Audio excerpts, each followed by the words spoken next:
देवे के हाथे सातो बही गा बोलवा सही जो के रंग डालो चिट्ठिया पर चिट्ठी लिखी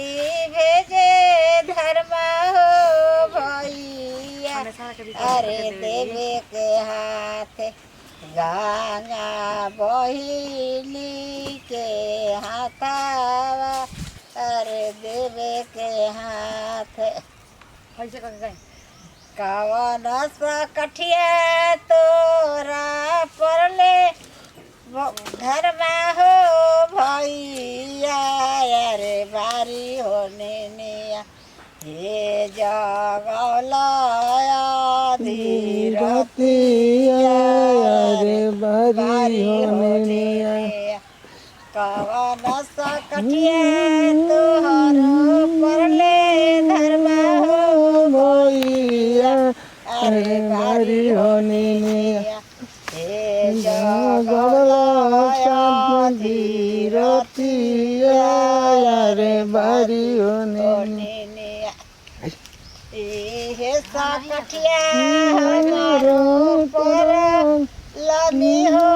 भैया अरे हसी रे हसी राजा बाबा ढावेला घाटिया काला हो करिए कटिया अमरुद कटिया हमारो परले हो सात बहिनी अरे रचिए रे रची अमरुद बनावेले घटिया अरे रचे रे रची बिरावा बांधावेला घटिया अरे रचे हो रचिया ये सा कठिया हमारो पर लाली हो बहिनी अरे रचे रे रची अनिल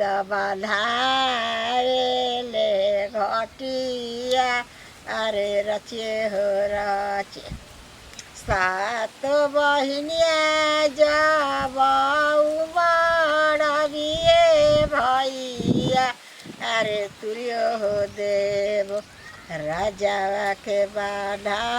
बाढ़ावल घटिया अरे तुरियो हो देव सात बहिनिया जा राम के हो दूतावा अरे तुरियो रे देव राजा के बाढ़ावल घटिया